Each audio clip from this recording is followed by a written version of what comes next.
Hello, friends. Welcome back. My name is Lisa Dunn. Well, yeah, I'm sitting here comfortably, but I'm thinking about those people who had fire in California, and I really feel bad for them. I guess a lot of people don't have the insurance, so I don't know how they're gonna do it. But I know about insurance. They're there to get your money, not to help you, because that's what happened to me too. Anyway, about, let's see, 22 years ago, my husband got a new job and we moved to Florida with our best friends, and we thought, wow, this is wonderful. So we went there. Fortunately, we just rented a house there because we thought we are going to sell this house up in Illinois. Anyway, before I left, I called my insurance agent of at least 25 years and said, we're going to move to Florida, but our house is still there. It's not sold. It's for sale, but it's got all our furnitures. And, should I do anything differently as far as insurance goes? He goes, oh, no, no problem. You just pay the premium and things will be just fine. So we trusted him. So after we've been there for about a year in Florida, we got a call from our realtor saying that our house was flooded.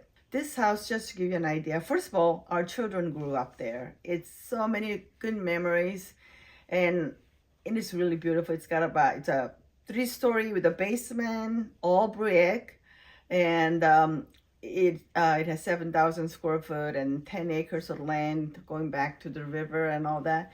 We had a wonderful time together. So when he called and said our house was flooded, we were heartbroken. So what happened was pipe broke because of the cold winter coming early and a lot more severe. So what happened was a gas tank is empty and the water froze in the pipe because of no heat, and it flooded the house. When I first walked in there, I saw the damage, and it feels like scene from Jumanji.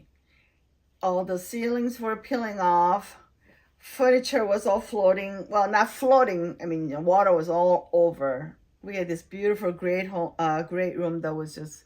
We had a home theater with several seats, really nice ones, and then we also had a pool table, beautiful one that was a gift from our father-in-law, and then we had a piano, and all the records and comic books and what else? What do you call those things?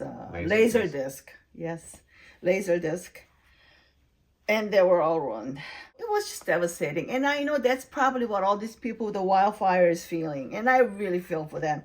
It's not even how much it costs, but it's a memory. And it's what our kids grew up with it. It's the things that we were really enjoying. And just to think that neglect of the realtor who said he was going to check it every week, didn't do it. Not just 1 week, he didn't come there for a month and a half, which if they did come, even after 2 weeks, they could smell the emptiness of gas because it will make that smell. It could have been prevented for sure. So we called the insurance, and he said he's going to send out an insurance adjuster. I don't even know what that was, but he came and, looked at it. He says, well, damage is about $300,000. I thought, well, $300,000, they'll pay us so that we can do it, right? Because we've been paying premium all these years. But later on, they denied it. I heard from my insurance agent friend who told me that when the damage is that high, insurance will do everything not to give it to you because, first of all, they have to pay the money, and then also insurance agent don't get the bonus. But I just felt like I was betrayed because this person, the insurance agent, used to always write a letter saying, you're one of my best customers. Of course, they think that because we had a lot of things that was insured with him. So he made all their money and saying, thank you so much for being such a great customer. But when I needed him, he was supposed to meet me. He never came. Coward. Coward. Yeah, he's a coward. Yeah. We had to take all the money out of 401k, pay for the damage. We had to pay for ourselves, and it was closer to 500,000 than 300,000. So we didn't have any 401k, and the money he was making was not enough to actually pay for all these things. So we had a lot of them on credit card. So here's the expectation versus reality. Expectation was that we will move to Florida with our best friends. and he will still work, but we're gonna have a really fun, nice living until we die. Then reality is, we lost our house because of the flood. I was really scared. As a woman, we want security. And as far as we are concerned, we thought he'll always have a job and we won't have any debts and stuff like that. So it was great. My husband, he is always so optimistic. Sometimes it annoys me because he's so optimistic.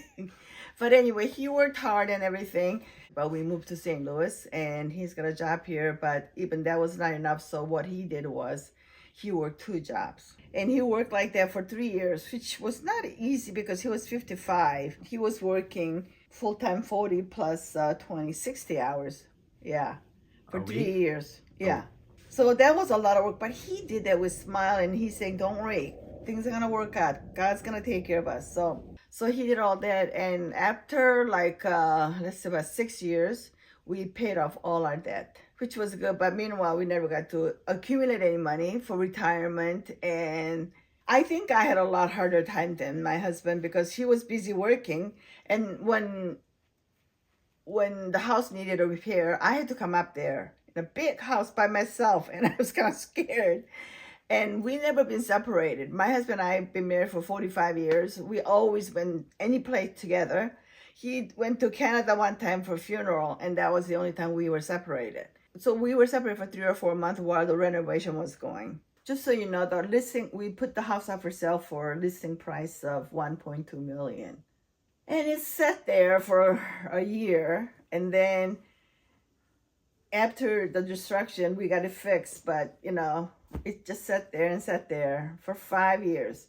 We had mortgage on it. We had to pay property tax, insurance. It was it was a lot of money. And then we're renting condo in Florida. So money was very scarce. Maybe I didn't want to admit this at the beginning, but you know what? I was angry. Why would this happen at the age of 55 when we're going to take it easy?